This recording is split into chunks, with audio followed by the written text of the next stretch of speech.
Assalamualaikum warahmatullahi wabarakatuh. Alhamdulillahirrabbilalamin wabihi nasta'inu ala umuri dunya waddin wassalatu wassalamu ala asrofil anbiya'i wal mursalin wa ala alihi wa ashabi ajmain amma ba'du. Alhamdulillah, mari kita panjatkan puji syukur kehadirat Allah Subhanahu wa taala. Berkat limpahan rahmat, taufik dan hidayahnya kita semua dapat bertemu lagi di hari ini, hari Selasa di kajian online. Halakoh Selasa tanggal 22 Februari 2022. Tanggalnya cantik ya Bu Ustazah ya hari ini. Salawat serta salam tetap tercurahkan. Iya, tetap tercurahkan kepada junjungan kita Nabi besar Muhammad Sallallahu Alaihi Wasallam. Semoga nanti kita berkumpul dan mendapatkan syafaatnya di yaumul akhir nanti. Saya hari ini Sinta selaku host dengan kajian hari ini. Kajiannya sangat menarik. Temanya itu adalah tipe anak dalam Al-Quran. Baik, langsung saja kita dengarkan bersama kajian dari Ustazah kesayangan kita, Ustazah Nur Hamidah. Silahkan Ustazah Nur Hamidah. Jazakillah Bu Sinta. Ya. Biasa ya saya minta izin Share. buka share screen ya. Ya. Karena lebih praktis kalau dibukain sama host nanti suka mati gaya, loadingnya lama jadi nextnya kok nggak connect ya kan. Silakan Ustazah.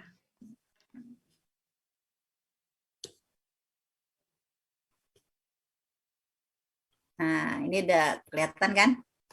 Kelihatan. Ya, bismillahirrahmanirrahim. Rabbi syrahli sadri wa yassirli amri wahlul 'uqdatam min lisani yafqahu qawli. Assalamualaikum warahmatullahi wabarakatuh.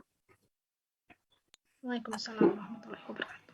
Alhamdulillahi rabbil alamin wa bihi nasta'in wa salatu wassalamu ala asyrafil anbiya'i wal mursalin wa ala alihi wa ashabihi ila yaumiddin amma ba'du.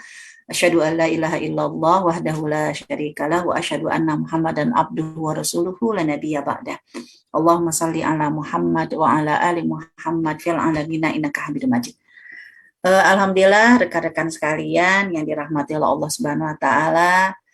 Luar biasa kalau tadi ceritanya Bu Met ya, lagi dingin. Bu Sinta juga di sebelahnya ada teh hangat. Ini menunjukkan kayaknya mah jam segini tuh jam-jam kritis bener kan gitu kan. Jam-jam rawan. Iya bener. Kayaknya mah enaknya kalau dingin-dingin ya di bawah selimut kan begitu. Ya atau enggak ya deket-deket sama dapur lah ya kan. Karena biasanya kalau dingin itu jadi lapar kan gitu. Ya.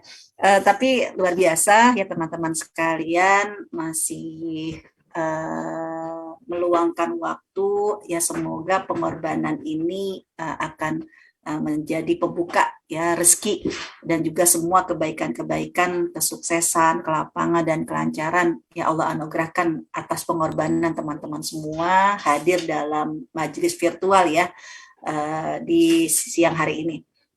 Ya juga salawat dan salam kita sampaikan kepada junjungan kita Nabi Muhammad SAW. Karena pada hakikatnya tipe anak yang akan kita bahas, karena anak-anak kita akan kita persembahkan ya untuk menjadi pewaris risalah, ya pewaris kebaikan yang telah ditetapkan ya, yang telah dicontohkan oleh Rasulullah SAW. Namun demikian kita sebagai orang tua ya pasti harus punya bekal, ya punya kekuatan ya untuk menyikapi ya bagaimana tipe-tipe anak yang sudah digambarkan di dalam Al-Quran. Dan opsi-opsi ini kitalah yang bisa mendesainnya, kitalah yang bisa menentukannya. Ya, untuk itu kita perlu tahu dulu anak di dalam Al-Quran ternyata menggunakan kosakata yang beraneka ragam. Karena nanti setiap kosakata artinya berbeda dan amanah yang Allah berikan kepada kita untuk mengedukasi anak itu pun juga berbeda-beda. Tergantung bentuk kosakatanya seperti apa. Pertama, ada kalau teman-teman lihat dalam surat An-Nisa ya, dari mulai ayat ke-7 sampai 14, kemudian nanti di surat An-Nisa juga ayat ke-23 dan juga surat An-Nur ayat ke-31, anak diterjemahkan ternyata menggunakan kosakata ibnun kalau anak laki-laki, bintun kalau anak perempuan. Kalau jamaknya abna, kalau jamaknya perempuan banat. Kalau memang ada Al-Quran menggunakan kata anak laki-laki, anak perempuan, ataupun abna, ya anak-anak, berarti ayat ini khusus untuk kita menjadikan ayat ini panduan berkaitan dengan anak-anak yang punya hubungan nasab dengan kita. Ya, ada hubungan bin atau binti dengan kita. Dan juga punya hubungan dengan darah keturunan kita, ke atas ataupun ke bawah. Ini menggunakan kata abna. Sebab nanti dari kata ibn atau binten ini, kita sebagai orang tua harus mengajarkan kepada mereka. Nah, kamu harus tahu, oh ternyata dalam surat An-Nisa ayat ke-7 ya disebutkan dengan ya lidzakari mithlu hadzil unsaya, nanti ada dengan bintun, ya anak perempuan, anak laki-laki, berkaitan dengan soal siapa yang menjadi bagian dalam warisan. Nah, karena bin atau bintu itu berkaitan dengan masalah nasab. Berarti anak-anak harus tahu ya bin atau binti. Kemudian anak-anak itu juga harus tahu ya hubungan antara kekerabatan sebab talian darah. Ya, mana yang mahram, mana yang bukan mahram, itu harus tahu. Ya juga nanti pembagian warisannya pun juga harus tahu. Nah, ini kan menggunakan kata ibn atau bintun. Sedangkan ketika Allah menggunakan kata yang berbeda dalam surat An-Nur ayat ke-58 sampai 59 ya adalah menggunakan kata atiful, ya itu untuk satu anak. Sedangkan atfal itu untuk jamaknya. Kalau ayat-ayat menggunakan kata atiflu ataupun atfal, ini nggak ada kaitannya sama nasab, ya pertalian darah. Tapi ayat ini berkaitan dengan edukasi soal usia. Jadi pembagian usia antara anak-anak yang belum balik dengan anak-anak yang sudah balik. Dan contohnya anak-anak yang belum balik ya, sampai di surat An-Nur ayat yang ke-59 diminta untuk izin ketika masuk ke kamar privasi orang tua ya, yaitu di malam hari, di waktu fajar sampai di waktu bobok siang kan. Nah, itu diminta untuk izin karena nanti dari kata atfal ini anak yang belum balik ya berarti edukasinya adalah keteladanan ya dari orang tuanya ya, sebab dengan keteladanan ini akan membentuk karakter ala bisa karena biasa ya. Jadi ketika ayat-ayat menggunakan kata atfal atau atiful, berarti Allah mengajarkan kita edukasi pola pendidikan antara anak yang belum balik dengan anak yang sudah balik ya. Nah, ada lagi Al-Quran menggunakan kata waladun kalau satu, kalau jamaknya aulad, ini lebih umum lagi. Jadi kalau ibn atau bintun berarti ayat berkaitan dengan pertalian darah, di sana harus tahu siapa bapaknya, siapa ibunya, bagaimana hubungan mahram, siapa yang bukan mahram, siapa yang dekat tapi bukan mahram, kemudian nanti bagaimana soal pembagian warisan, itu kalau khusus tentang ibn atau bintun ya. Sedangkan kalau aulad atau walad ini nggak ada hubungan sama darah, nggak ada hubungan sama usia balik ataupun belum balik.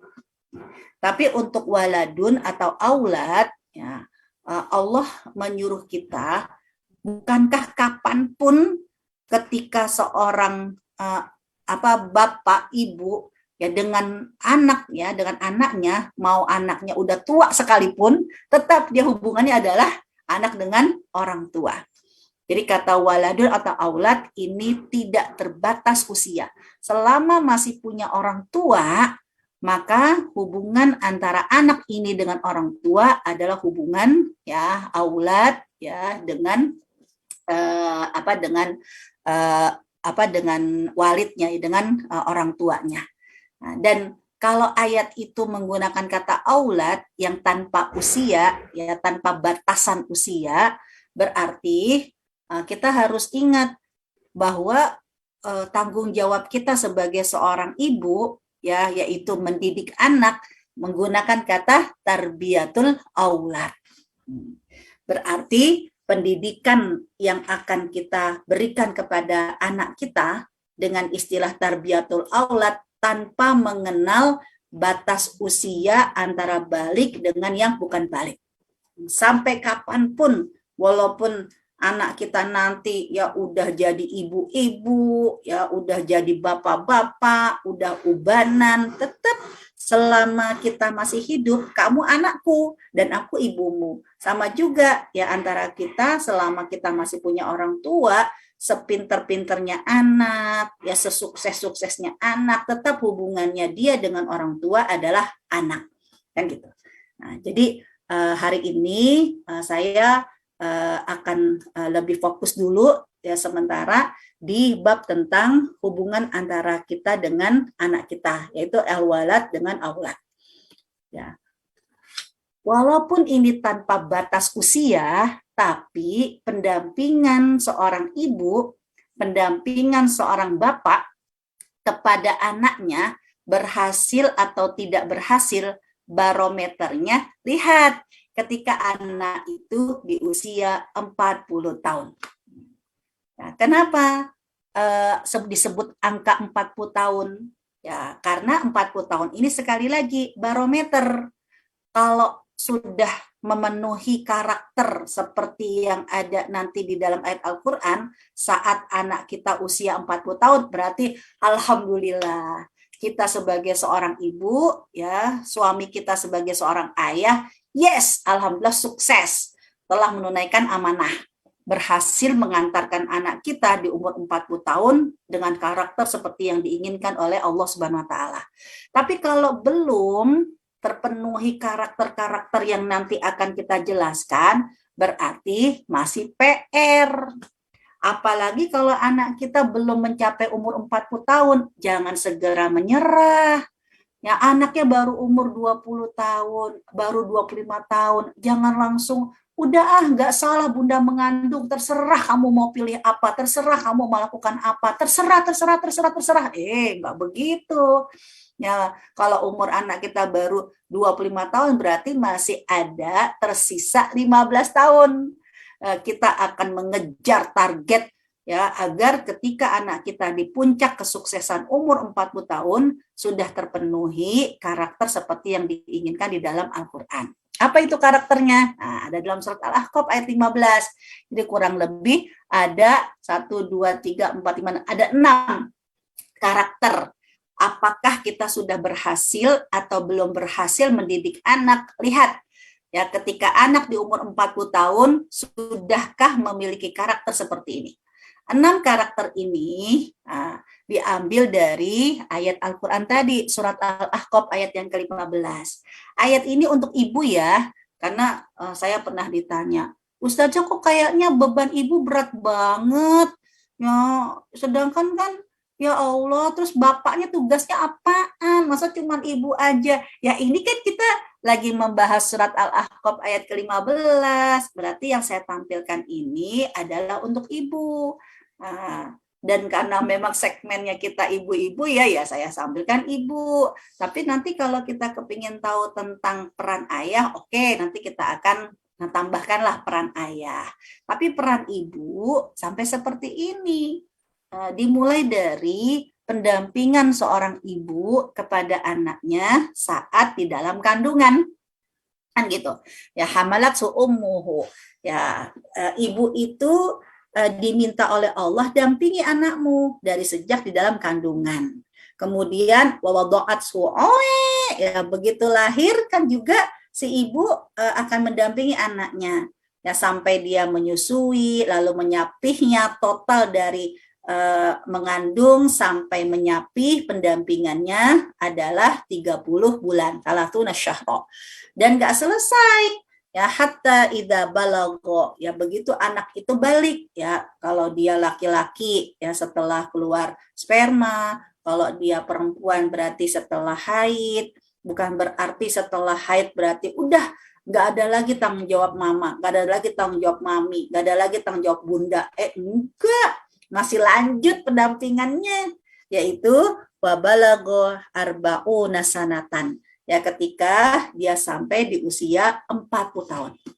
Sekali lagi 40 tahun ini bukan batas maksimal, tapi 40 tahun ini adalah barometer. Jadi kalau yang anaknya baru umur 10 tahun, jangan keburu nyerah. Aduh mama udah capek, mama udah nggak sanggup, ya kamu kok kayak begini, susah banget dibanguninnya, kok kamu susah banget dikasih taunya.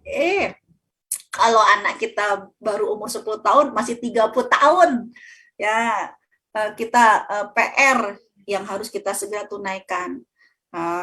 Kalau ternyata anak kita udah lebih dari 40 tahun, belum terbentuk karakter seperti ini, baru ya kita punya utang, ya utang yang belum ditunaikan. Kenapa? Dititipkan oleh Allah dengan anak-anak yang tidak terbentuk karakter seperti yang ada di ayat ini. Ada 6, ya, yaitu dari doanya. Robbi auzi'ni an ashkura nikmataka allati an'amta alayya ya wa ala walidayah. Ini dari 6 dari doa ini akan terbentuk karakternya. Pertama, sudahkah anak kita Robbi auzi'ni an ashkura nikmataka allati an'amta alayya?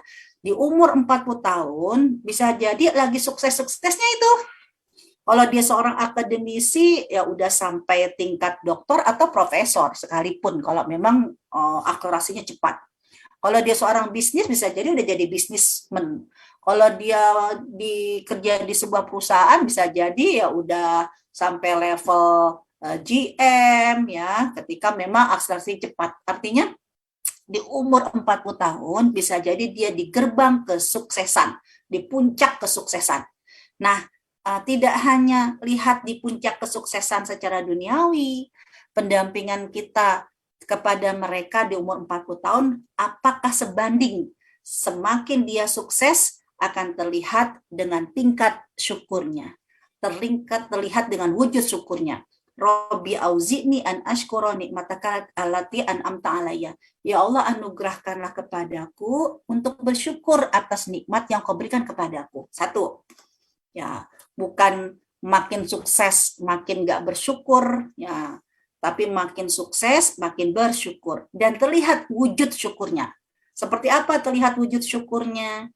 Ya, itu nanti PR yang perlu bekerja sama dengan ayah, karena ketika seorang ibu diminta mendampingi agar anak terlihat wujud syukurnya, bapaknya yang disuruh untuk meneladani nasihatnya Luqman.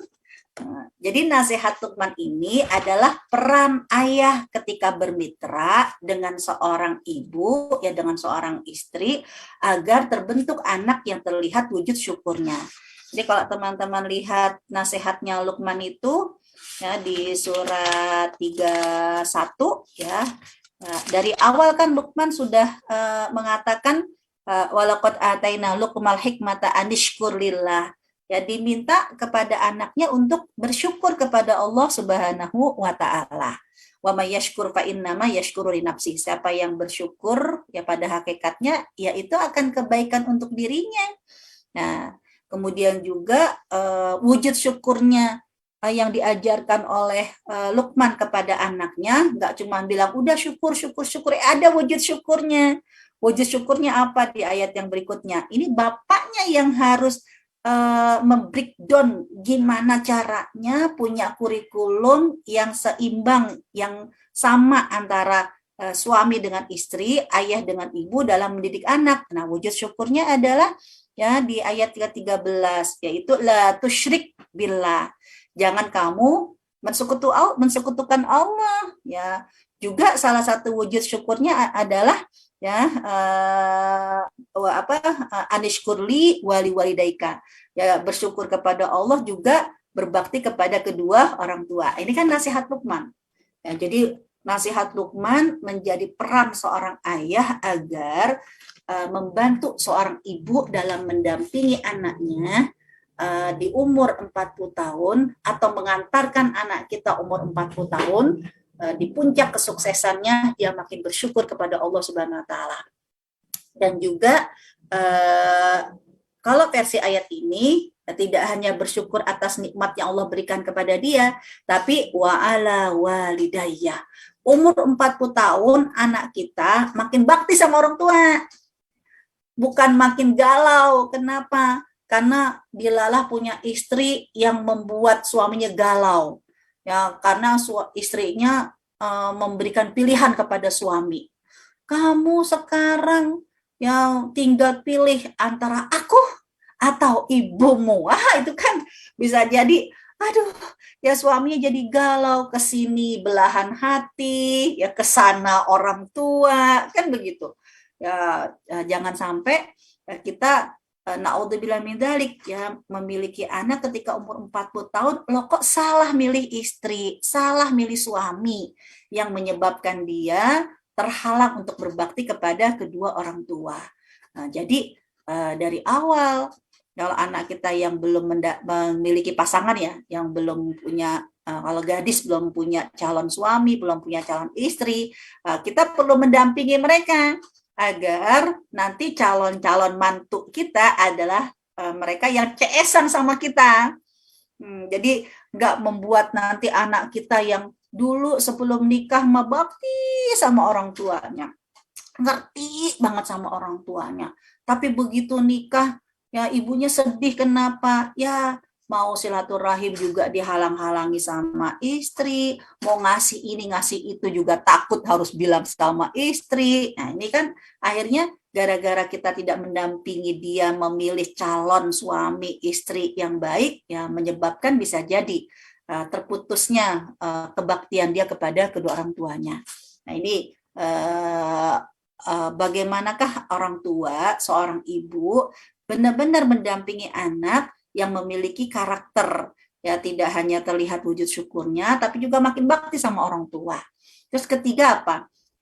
Di umur 40 tahun, tidak hanya ayatnya kan, Rabbi auzini an ashkura ni'mataka allati an'amta alayya wa ala walidayya wa an a'mala sholihan tardah.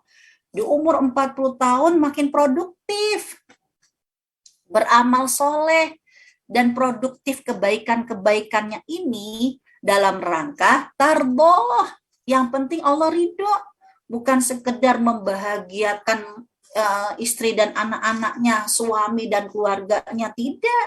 Tapi di umur 40 tahun dia makin produktif, makin banyak kontribusinya dalam rangka tardoh. Yang penting Allah ridho. Kalau dia berbisnis, ya Allah yang penting engkau ridho dengan bisnisku, bisnis yang barokah. Kalau dia bekerja, ya Allah moga-moga perusahaanku, ya jerih payahku itu benar-benar mendatangkan kebaikan yang engkau ridho. Nah, itu yang ketiga.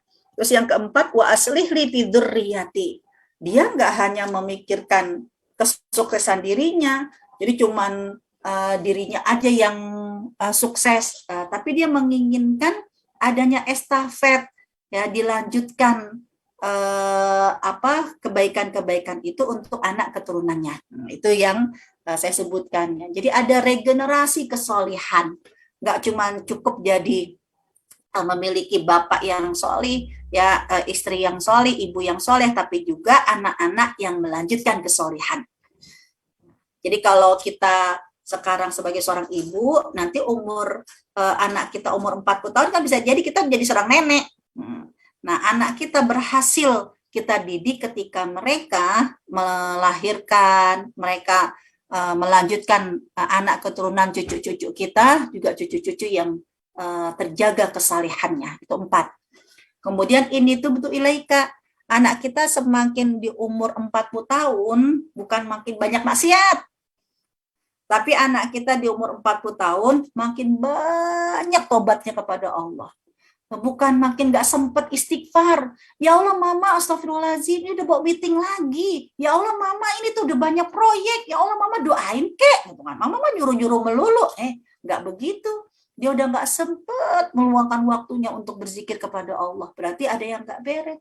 Tapi di umur 40 tahun, di puncak kesuksesannya, dia makin banyak taubatnya kepada Allah Subhanahu wa Ta'ala.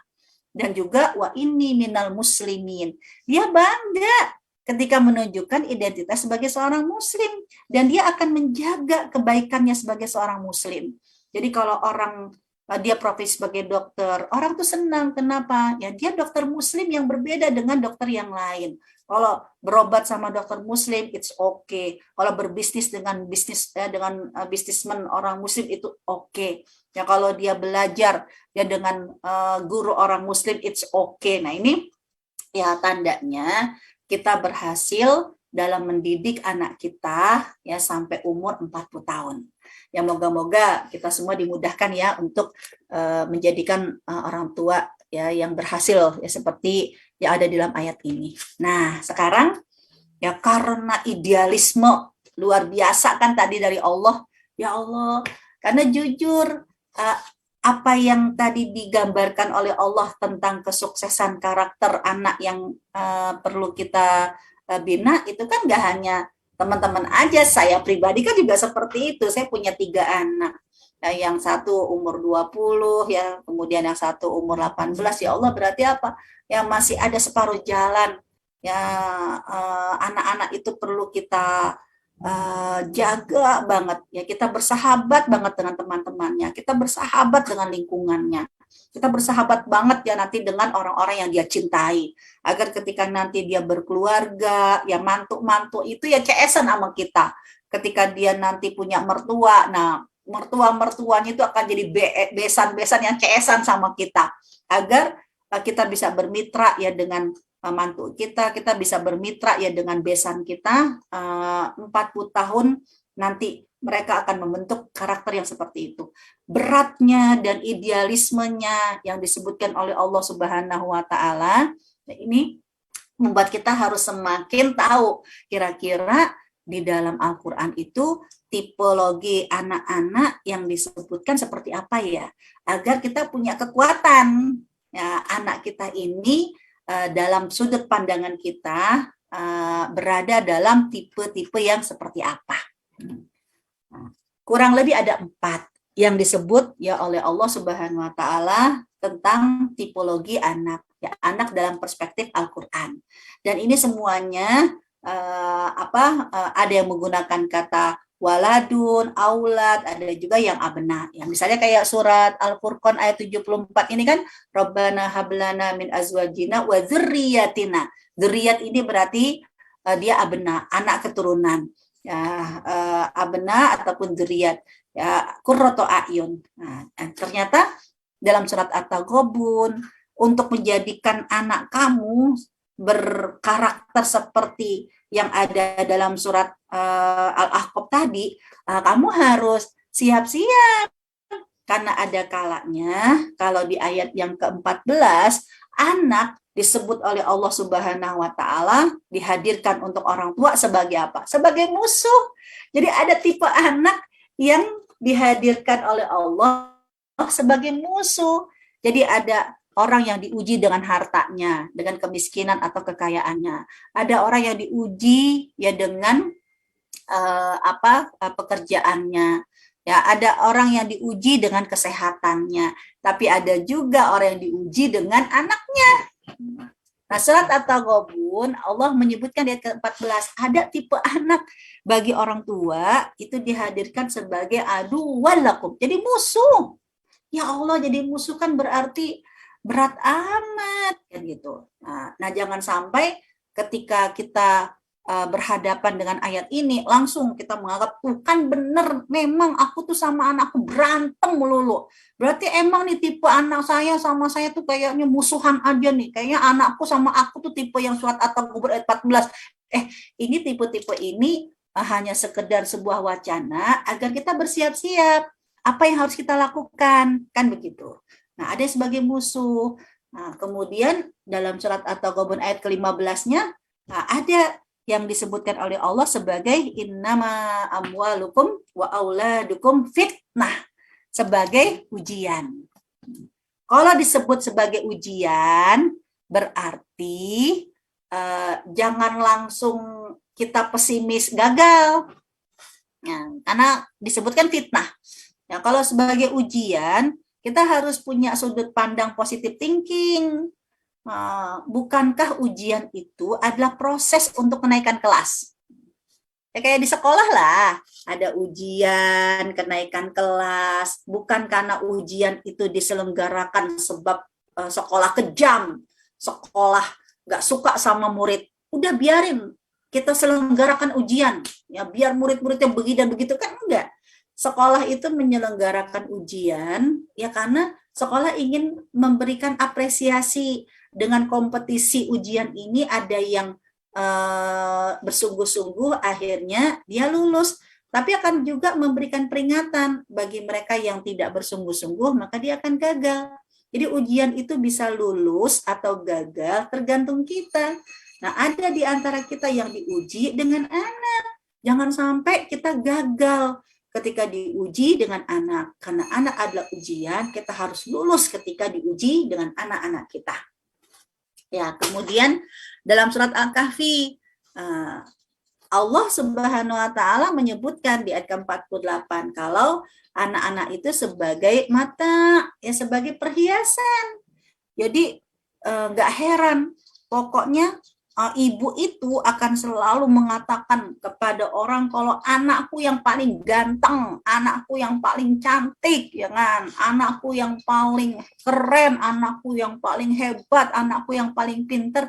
Ya memang dalam surat Al-Kahfi, seorang ayah, seorang ibu akan dianugerahkan anak-anak itu adalah perhiasan. Namanya perhiasan kan berarti kan sesuatu yang indah.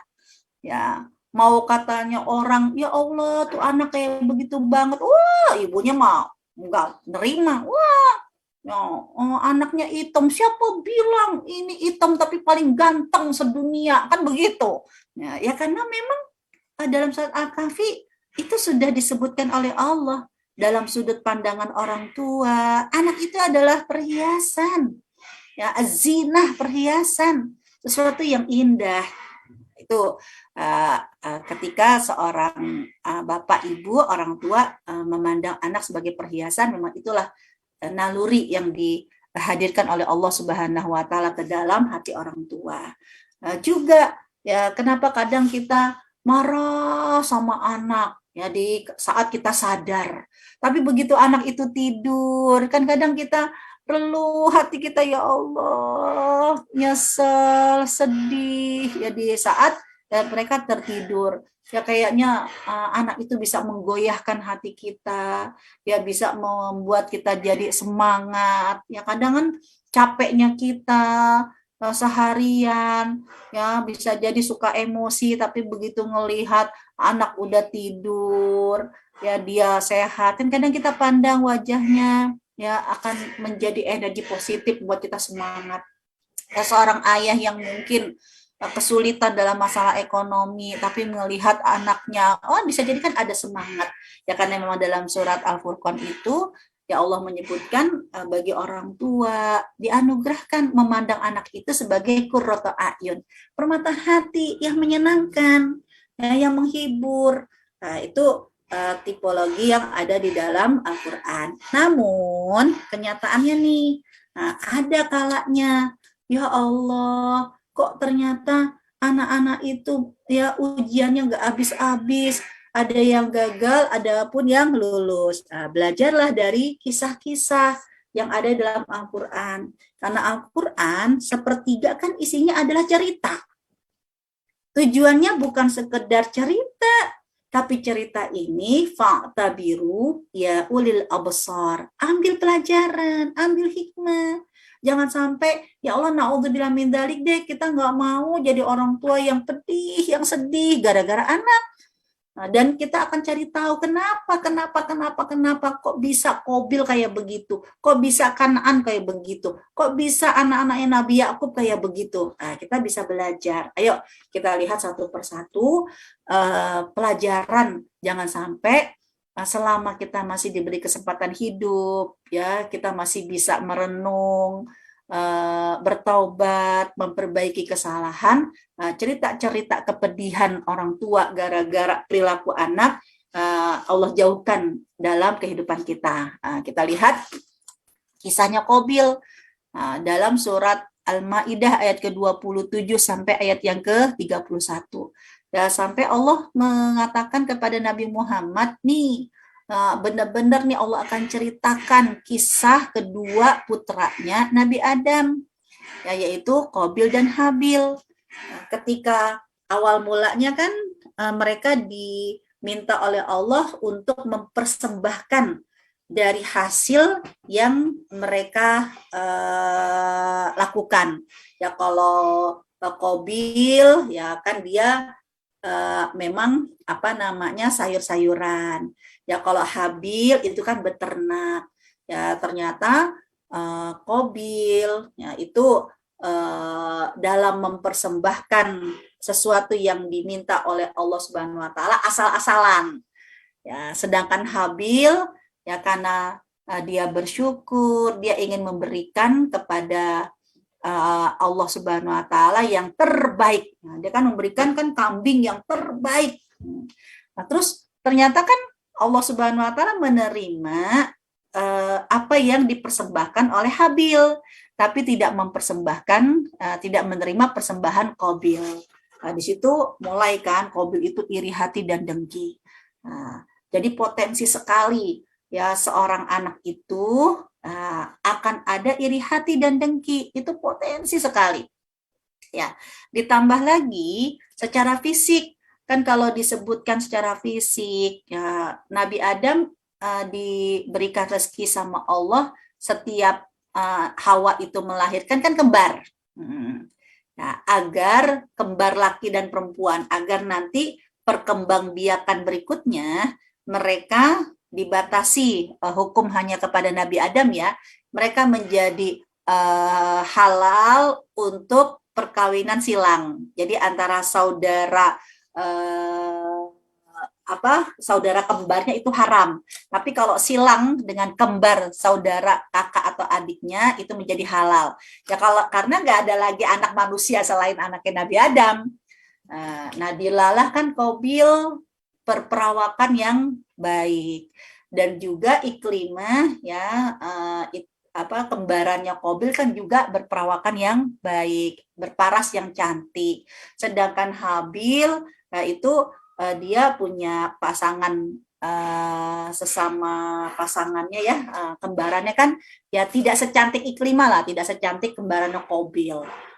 Itu hati-hati sekali ya bahwa Allah mengingatkan ujian antara anak-anak itu bisa jadi iri hati dan dengki ya sama berkaitan dengan masalah fisik. Ya karena memang setan itu nanti akan bermain peran. Qabil kan nggak mau ya dinikahkan dengan kembarannya Habil. Kenapa? Jelek. Sedangkan yang kembaran yang Qabil itu kan cantik, dia kepinginnya sama kembarannya. Nah ini kan akhirnya menyebabkan iri hati dan dengki ya, lalu juga setan langsung berperan pada saat itu ya. Jadi benar-benar ya setan itu juga berperan ya dalam soal iri hati dan dengki sampai akhirnya Qabil pun termakan bisikan setan, lalu iri hati dan dengkinya itu bergejolak sampai dia tega membunuh saudaranya sendiri. Ini kisahnya Qabil karena ada kalanya gara-gara iri hati, dengki, nggak kenal saudara. Jadi kita jangan sampai banget ya potensi membedakan ya antara anak kita yang pertama dengan anak kita yang kedua ya, apalagi berkaitan dengan masalah fisik jangan sekali-kali dibesar-besarkan ya. Ini membeda-bedakan perlakuan dengan fisiknya. Ini diceritakan bagaimana ya Qabil seperti itu. juga nih kisahkan Kan'an. Kenapa Kan'an sampai membuat Nabi Nuh sedih banget? Ya sekali lagi ya karena apa ya, Kan'an itu mendapatkan lingkungan dari ibunya yang tidak mendukung dakwah si ayah. Ya karena juga Kan'an nggak sanggup ya dengan berita miring omongan-omongan ya dari lingkungannya. Jadi nggak tangguh ya Kan'an ini ya karena selain tidak didukung ya oleh lingkungan yang bersinergi ya, Nabi Nuh kan yang menolak dakwah Nabi Nuh istrinya sendiri. Ya anak itu bisa dualisme. Ya ketika bapaknya ngomong begini, ibunya ngomong begini, nah ini bahaya. Ya menyebabkan anak itu jadi dualisme. Nah, Kan'an kan melihat bapaknya melakukan ini, ibunya yang mengkatnya. Jadi jangan sampai kita ribut di depan anak kita. Kita nggak kompak di depan anak kita. Ya sampai kita mau tuh lihat tuh bapakmu tuh kayak begitu tuh. Ya kalau anak udah terbiasa melihat bapak ibunya nggak kompak, ya bahkan saling menjatuhkan, ngeri. Kisahnya Kan'an itu sudah terjadi ya dalam kehidupan Nabi Nuh. Betapa sedihnya Nabi Nuh ya karena Kan'an mengikuti ibunya ya sampai di ujung tanduk kematian aja Kan'an kan nggak mau ngikutin bapaknya ya hanya dimintakan untuk naik ke kapal. Kenapa cuma naik ke kapal tuh nggak mau? Karena dia gengsi. Kalau dia naik ke kapal berarti dia menyatakan sebagai tunduk sebagai seorang muslim, tunduk dengan dakwah Nabi Nuh. Nggak mau. Ya. Dan coba jangan sampai kita nyesel kemudian. Kenapa? Karena begitu Nabi Nuh melihat dengan mata kepalanya sendiri akhirnya Kan'an ditelan dengan air bah, lalu begitu air bahnya surut, Nabi Nuh kan melihat jasad anaknya. Dan Nabi Nuh memohon kepada Allah ya di kepedihan hatinya tetap memohon dengan mengatakan ya Allah ya kan ini adalah anakku ya jadi janjimu ya pasti benar ya bahwa engkau tidak akan pernah la yukhliful mi'ad, engkau tidak akan pernah mengingkari janji. Maksudnya Nabi Nuh itu ya Allah jangan diapa-apain lah anaknya, lihatlah ini anak saya. Lihat ya apa kata Allah, ya Nuh innahu laisa min ahlik. Nuh maaf itu bukan lagi keluargamu. Kan sedih banget ya anaknya meninggal di depan mata kepala bapaknya dalam keadaan kekafiran, bapaknya minta kepada Allah agar anaknya diselamatkan ya tapi ternyata kata Allah ya Nuh dia bukan lagi anakmu, terputus. Allah yang langsung memutuskan gara-gara apa ya karena dia melakukan amal ghair sholih, dia bukan orang yang sholih. Nah kisahnya Kan'an ini kan bukan legenda cerita dongeng, ini benar. Ya, nah kita alhamdulillah masih diberi kesempatan hidup. Berarti apa? Masih panjang nafas kita, masih ada kemungkinan terbukanya doa-doa kita ya ketika memang anak-anak itu ya di kondisi yang sedang hilaf, jangan langsung dihakimi. Kalau memang kita belum kompak sama suami, jangan ributnya itu di depan anak. Ya kalau anak udah melihat orang tuanya ribut di depannya, aduh, siapa lagi yang mau dijadikan teladan? Ya, nah ini benar-benar harus dijaga ya karena nanti keretakan ya hubungan orang tua ini akan membuat keretakan juga ya dalam pribadi anak.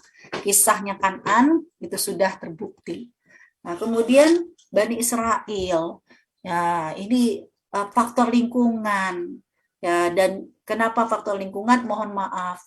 Ya, antara kenapa Nabi Ismail itu langgeng pernikahannya, sedangkan kalau Nabi Ishak dengan Yakub ya anak keturunannya kok anak-anaknya modelnya kayak begitu. Ya, ini kan terlihat karena dari garis Nabi Ismail ke Nabi Muhammad mereka mencontohkan rumah tangga yang setia ya jadi beristri satu ya jadi memang antara rumah tangga dengan poligami dengan rumah tangga monogami, ini nggak bisa ditutup mata, ditutup telinga, akan berpengaruh dalam karakter anak. Ya, kenapa Nabi Muhammad, ya, kemudian juga Nabi Ismail, itu kan nggak ada konflik internal dalam keluarga. Ya, karena dari awal Nabi Ismail bukan seorang laki-laki yang beristri banyak. Ya, ketika kakeknya Nabi Muhammad juga Abdul Muthalib, Abdullah juga kan bapaknya Nabi Muhammad juga beristri satu, dan Nabi Muhammad kan juga beristri satu. Mulai poligami kan ketika di Madinah, itu karena perintah Allah, karena wahyu. Jadi rumah tangga yang utuh, anak melihat keharmonisan suami istri, ya orang tua dengan anaknya, itu benar-benar akan menumbuhkan karakter. Tapi kalau berpoligami, bukan yang nggak boleh, tapi warning, belajarlah dari garis Bani Israel. Ya, karena ketika Nabi Yakub ya punya istri lebih dari satu, yang akhirnya apa? Setan itu gampang masuk ya untuk membuat iri hati dan dengki, membanding-bandingkan. Ya, dan ini kan terlihat banget ya antara saudara-saudari Nabi Yusuf ya yang beda ibu, sama-sama satu bapak, ya kan? Nabi Yusuf itu kan 12 bersaudara. Yusuf dengan Bunyamin itu kan satu ibu. Sedangkan yang bersepuluh itu kan beda ibu. Itu kan satu bapak. Oh, tapi dari awal ya mereka sudah merasa kalau istri pertama lebih mulia dibanding istri muda ya. Jadi anak istri pertama itu lebih mulia dibanding anak ya, padahal dalam warisan, mau istri pertama, mau istri kedua, mau yang pertama nggak punya anak, yang kedua punya anak, yang namanya warisan Allah nggak membedakan. Ketika si suami meninggal, innalillahi wa inna ilaihi rajiun, jatah istri berapa? Dipukul rata. Oh, ternyata yang satu punya anak, yang satu nggak punya anak. Nah, berarti statusnya istri ini dianggap punya anak. Berarti jatahnya 1/8. 1/8 bagi 2 kalau istri cuma 2. Bukan berarti, loh, aku kan nggak punya anak, berarti aku dapat 1/4 dong. Lah kamu punya anak, berarti kamu dapat 1/8. Ya, emangnya dibagi semua cuma untuk istri-istri? Enggak. Bagian istri 1/4 kalau tidak punya anak. Kalau memang istrinya ada 2, ada 3, semuanya nggak punya anak, berarti 1/4 ya bagi rata. Kalau ternyata istrinya lebih dari satu, ada yang satu punya anak, ada yang satu nggak punya anak, langsung dipukul rata. Oh, berarti jatah istri adalah 1/8 totalnya. Nah, 1/8 dibagi berapa? 2 atau 3. Nah, orang warisan aja Allah nggak ngebedain mau istri pertama, istri kedua. Anak juga begitu. Ya, mau anak siri, mau anak mau anak yang tidak siri, ya dari pernikahan yang siri. Pokoknya yang penting pernikahannya sah aja. Nah, pernikahannya sah, maka jatah anak ya semua sama. Ya, anak laki-laki 2/1 dengan anak perempuan. Ya, anak dari istri pertama yang dinikahkan secara terbuka lah, itu semuanya perempuan. Ya, ada 2 perempuan. Yang siri ya laki-laki. Ya, bukan berarti loh dia kan nggak anak siri berarti nggak dapet. Islam pokoknya disebut dengan anak ya, karena kamu anaknya perempuan dari istri pertama, sedangkan dari istri kedua yang dinikahi diam-diam baru tahu begitu suaminya meninggal ya bawa anak laki-laki, mau nggak mau ya anak laki-laki ini dapat 2 bagian dari anak yang perempuan. Nah, Nabi Yakub alaihi salam kenapa istilahnya begitu berat ya dengan cobaan anak-anaknya, ya karena tadi, maaf sekali lagi, karakter anak itu akan terbentuk dari bagaimana keharmonisan kedua orang tua, dari kesetiaan ya, hubungan antara suami istri, orang tua dengan anak itu sangat berbanding lurus, benar-benar sangat mempengaruhi. Nah, dan ya karena karakternya anak-anaknya Nabi Yakub dari awal ya suka iri hati, dengki, wajar. Sampai mau meninggal pun Nabi Yakub kan wanti-wanti kepada anaknya, ya, fala tamutunna illa wa antum muslimun, jangan kamu mati ya kecuali dalam keadaan muslim. Ya, sampai Nabi Yakub kan juga mengingatkan kepada anak-anaknya dengan dialog, apa yang kamu sembah ya setelah kematianku? Aku menyembah Tuhannya Ibrahim, Ismail, Ishak, ya Tuhan yang satu. Ya, tapi kan ternyata mereka tetap tidak mau ketika Nabi Muhammad SAW datang membawa risalah Al-Quran. Kenapa? Karena siapa lo? Nabi Muhammad itu dari garis-garis ke atas kan anaknya Nabi Ismail dari Ibunda Hajar. Ibunda Hajar anak kedua, istri kedua kan? Nah, itu penolakan Bani Israel karena melihat asal usul, ya anak dari istri kedua yang terbuang dari kecil, masa dia kok menjadi pemimpin? Nah, ini jangan sampai kalau mungkin ada di antara kanan kiri ya tetangga kita yang suaminya udah terlanjur poligami. Gimana poligaminya jangan jadi masalah. Poligaminya harus menjadi solusi, yaitu apa? Ketahanan hubungan antara bapak dengan istri-istrinya itu harus dijadikan contoh buat anak-anaknya. Jangan sampai apa yang terjadi dengan Nabi Yakub ya itu naudzubillah terjadi kepada keluarga tersebut. Nah, ini kan iri hati dan dengki ya saudara-saudaranya Nabi Yusuf, padahal saudara sekandung ya, disebut sekandung itu ada yang seayah, ada yang seibu, ada yang seayah dan ibu. Nah, ini saudara sekandung juga seayah, tapi diperlakukan seperti itu. Nah, tapi Al-Quran juga memberikan opsi, kamu jangan sedih, ada loh di dalam Al-Quran itu kisah-kisah anak yang membahagiakan kedua orang tuanya. Ya, nah, siapa itu diantaranya? Nabi Ibrahim. Nabi Ibrahim kan juga poligami, nah, tapi beda. Nabi Ibrahim itu berpoligami, menikah dengan Ibunda Hajar, itu kan benar-benar adalah wahyu pilihan dari Allah Subhanahu Wa Taala. Memang Allah yang memaksa Nabi Ibrahim untuk menikah. Ya, dan dari awal Nabi Ibrahim bersama dengan Ibunda Sarah itu kan kesetiaan yang luar biasa. Ya, ketika Allah hadirkan Ibunda Hajar aja ya sebagai wahyu untuk dinikahi karena untuk menghapuskan perbudakan pada saat itu. Dan lihat bagaimana Nabi Ibrahim memperlakukan dirinya sebagai ayah yang baik ya, sebagai suami yang baik ya, tidak membedakan antara istri yang pertama dengan istri yang kedua ya, bahkan bagaimana Nabi Ismail pun ya, ketika udah di ujung tanduk kematian tetap ya dia meneladani bapaknya. Nah, berarti sekali lagi terbentuknya karakter anak ya kembali kepada keteladanan dan kesakinahan antara hubungan suami dan istri. Ya, juga kalau kita lihat nih kisahnya Nabi Musa ya dengan saudari perempuannya Nabi Musa, itu kan luar biasa ya, surat Al-Qasas bagaimana bayi Musa itu perlu diselamatkan dari kejaran bala tentara Firaun. Ibunya Nabi Musa nggak bisa sendirian, dia harus bekerja sama ya dengan kakak perempuannya Nabi Musa ya.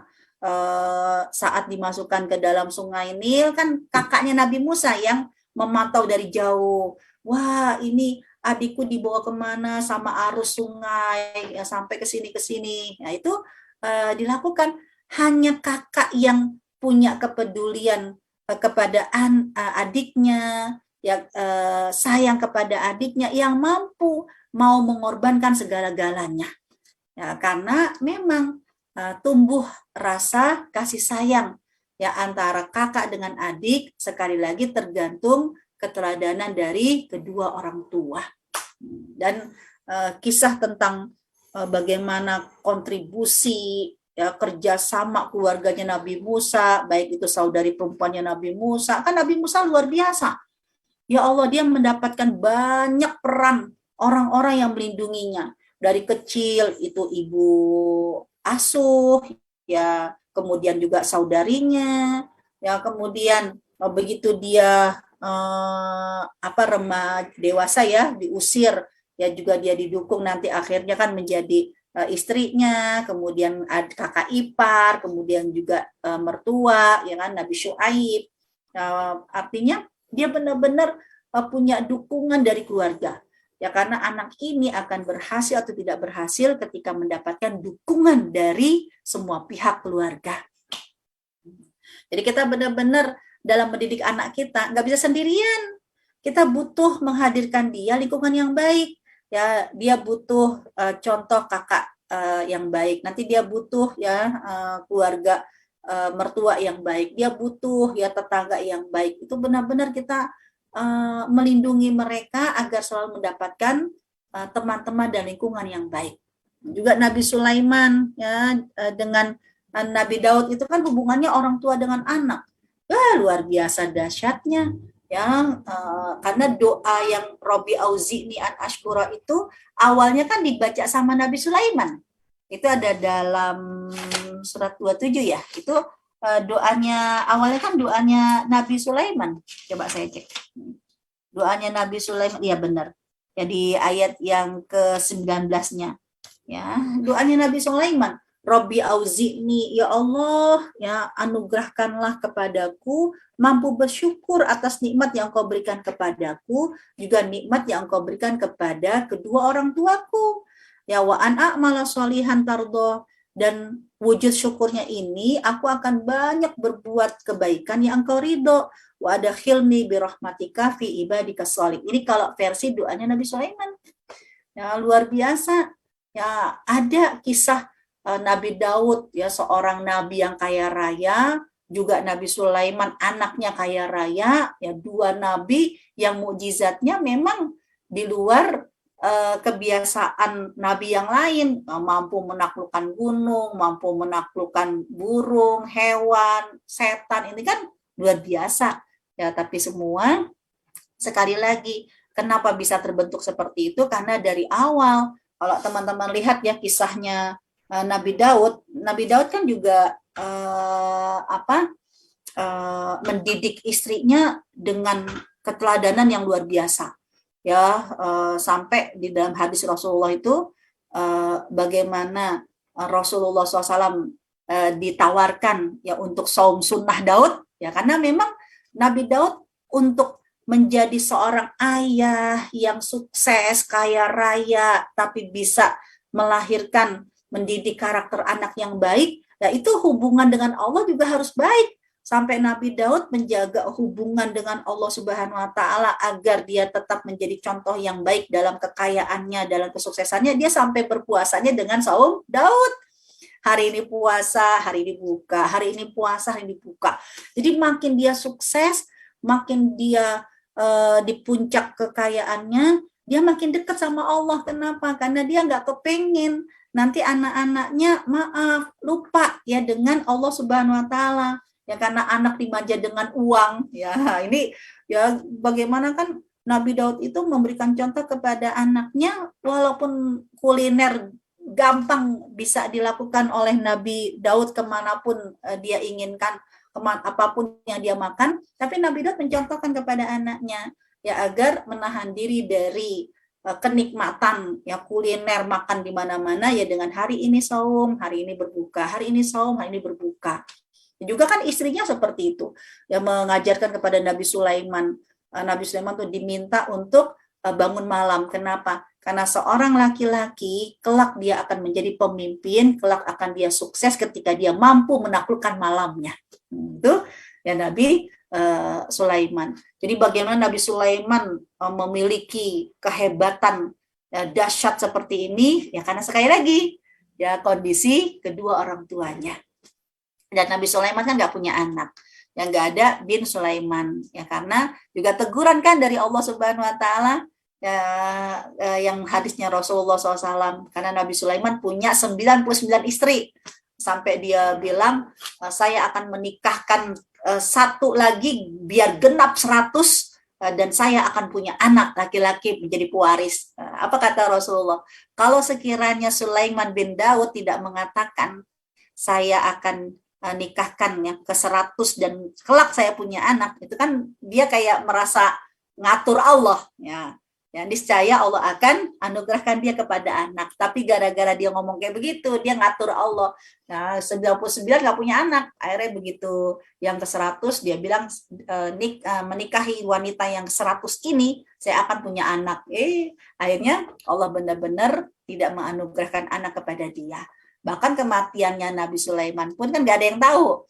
Ya, kecuali ketika mereka melihat tongkatnya Nabi Sulaiman sudah dimakan oleh rayap. Nah, tapi Nabi Sulaiman punya kemampuan seperti ini, jangan lupa. Ya, ini semua adalah karakter dari perilaku yang dicontohkan oleh kedua orang tua. Ya, ini Nabi Syuaib udah sama, ya Nabi Isa juga begitu.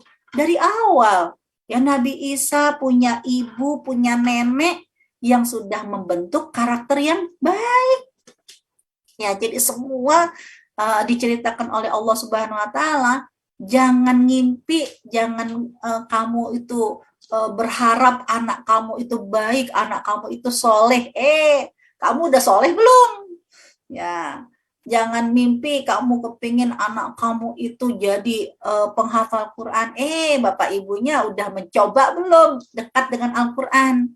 Ya, karena keteladanan kedua orang tua itu sangat mempengaruhi anak.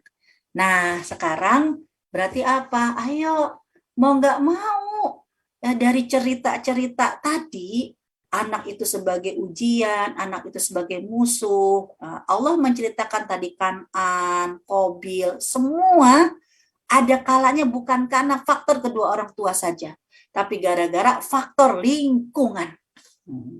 Ya, berarti ayo kita harus berdoa agar anak-anak kita selalu dimudahkan oleh Allah, direzekikan oleh Allah mendapatkan anak-anak yang baik, ya teman yang baik, karena teman anak-anak kita itu akan mempengaruhi surga dan nerakanya.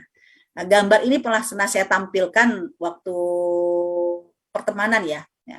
Waktu tentang tema pertemanan nih, hati-hati ya, ini sekedar sekilas aja ya, bahwa jangan sampai anak yang kita jaga baik-baik rusak gara-gara lingkungan ya, karena lingkungan ini, apalagi kemarin saya dapat satu workshop ya tentang bagaimana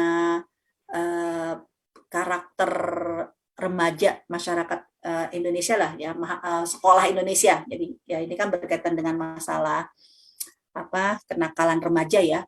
Ternyata Indonesia ini ya, pelajar Indonesia ini di Asia ya, itu nomor 2 tertinggi yang yang tidak menjaga kesucian. Jadi yang hubungan bebas ya, itu di sekolah ya, dari data Indonesia ini masuk urutan nomor 2. Ya Allah, nauzubillahik ya, jangan sampai anak-anak kita hancur, rusak ya gara-gara salah pertemanan. Karena negeri ini negeri yang penuh dengan free sex dan aborsi. Ya, negeri ini juga negeri yang penuh lem. Ya, mungkin kalau di Hong Kong nggak ada, tapi kalau di Indonesia hati-hati. Ya, pusing dengan PJJ, pusing dengan corona, pusing dengan kesulitan hidup. Akhirnya mereka nge-fly-nya nggak bisa dengan narkoba, akhirnya mereka pakai lem ibon. Ini lem ibon. Ya, negeri ini negeri yang penuh dengan racun, negeri ini penuh dengan narkoba, ya negeri ini adalah negeri yang kehilangan adab. Ya jangan sampai anak-anak kita yang kita jaga eman-eman, ya Allah, rusak ya gara-gara lingkungan. Nah, untuk itu ini ada satu doa yang diajarkan oleh Rasulullah SAW agar kita doakan anak-anak kita. Ya, karena dengan doa dan keseriusan inilah dulu para sahabat dianugerahkan teman-teman yang baik. Nah, contohnya Alqomah. Alqomah ketika datang ke Syam, dia takut salah memilih lingkungan. Serius loh, Alqomah itu biar dihadirkan teman yang baik, lingkungan yang baik, sampai dia sholat 2 rakaat. Setelah itu dia berdoa, Allahumma wafiqli jalisan salihah. Ya Allah, tolong berikan taufik ya kepadaku, rezeki kepadaku teman yang soleh. Keseriusan Alqomah dengan sholat 2 rakaat dan berdoa agar mendapatkan teman yang baik, Ya, lalu Allah mudahkan dia bertemu dengan seorang sahabat yang memperkenalkan diri bernama Abu Darda. Juga nih Haris bin Qabisah, ya dia datang ke Madinah. Kan dia nggak tahu nanti yang mana munafik, yang mana Yahudi. Dia kan takut. Nah, dia akhirnya ketika di Madinah dia berdoa juga, Allahumma yassirli jalisan soleh. Ya Allah, mudahkanlah aku untuk mendapatkan teman yang soleh. Wa yarzuqani, rezekikan kepadaku jalisan solihah. Ya dia berdoa seperti itu, ternyata ya dia berkenalan dengan seseorang di sampingnya dan orang itu bernama Abu Hurairah. Nah, kita juga begitu. Tinggal diganti li ya dengan anak kita. Kalau anak kita perempuan berarti laha. Allahumma waffiq laha jalisan salihah. Allahumma yassir laha jalisan salihah wa yarzuqaniha jalisan wa yarzuqoha ya jalisan salihah. Itu kalau anak kita perempuan. Tapi anak kita laki-laki, Allahumma wafiq lahu jalisan salihah. Allahumma yassir lahu jalisan salihah. Agar dimanapun anak kita, mau di belahan dunia, di belahan benua, ya kita akan diberikan kemudahan anak-anak kita bermitra dengan lingkungan, dengan teman-teman yang tidak merusak harapan dan cita-cita kita nanti di umur 40 tahun, ya dia memiliki karakter seperti yang tadi digambarkan dalam surat Al-Ahqaf. Wallahu a'lam bishawab. Dari saya cukup sekian, ya akhirul kalam. Assalamualaikum warahmatullahi wabarakatuh. Waalaikumsalam warahmatullahi wabarakatuh. Alhamdulillah. Terima kasih Ustazah atas kajiannya. Selanjutnya kita memasuki sesi tanya jawab. Bagi yang ingin bertanya bisa disampaikan secara langsung atau bisa juga melalui kolom chat. Nanti akan dibacakan oleh saya. Mungkin ada ibu-ibu yang mau bertanya? Mungkin dari saya dulu, Bu. Ustazah, kalau kita dilihat di awal itu kan ada standar keberhasilan ya tadi ya di Al-Ahqaf ayat 15 ya.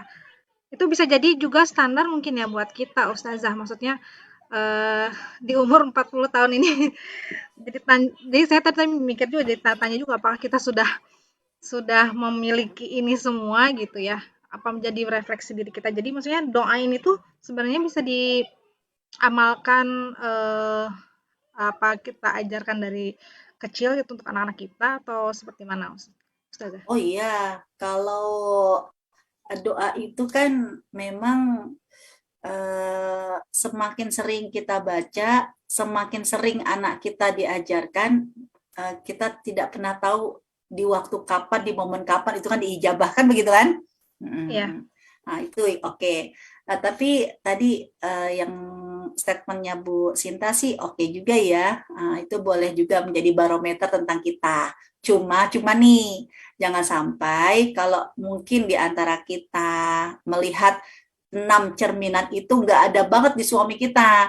Lalu potensi kita nyalain mertua, jangan. Ini berarti emak lo gak berhasil kan, berarti jadi ribut kan gitu kan. Artinya kalau ternyata kita ataupun suami kita kok belum memiliki karakter yang 6 ini, alangkah lebih baiknya kita bisa mengambil dengan respon positif. Maksudnya apa? Orang tua kita, mertua kita mungkin biasa-biasa aja, tapi alhamdulillah menjadikan kita orang yang seperti ini kan gitu kan. Nah, berarti kita yang sudah lebih dari orang tua, lebih pinter, lebih banyak fasilitas belajar, harusnya kan menjadikan anak kita lebih baik dari kita. Jadi oke juga kata Bu Sinta, ini evaluasi buat kita, tapi jangan dilanjutin ya, nyalain orang tua. Di screenshot nanti dikirim ke suami gitu ya. Baik Ustazah. Jadi maksud saya sih tadi ini jadi kalau saya tadi kepikirannya bahwa oh iya ya kayaknya berarti sampai umur 40 tahun memang orang tua itu terus apa ya menjadi apa ya pagar gitu ya buat anak-anaknya gitu ya Ustazah ya. Iya, betul. Ya, ini pendampingannya pendampingan karakter ya, bukan pendampingan fisik. Jadi jangan sampai nanti anakku umur 40 tahun berarti harus selalu sama aku, ya enggak lah, itu mah jadi anak mama. Ini kan pembentukan karakter. Berarti kita bisa bekerja sama dengan dalam mencari lingkungan.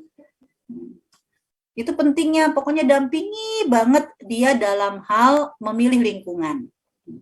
Ketika sekolah kita memilih lingkungannya. Ya, kalau saya lebih singkatnya gini, ayo kita bersahabat dengan lingkungan anak-anak kita.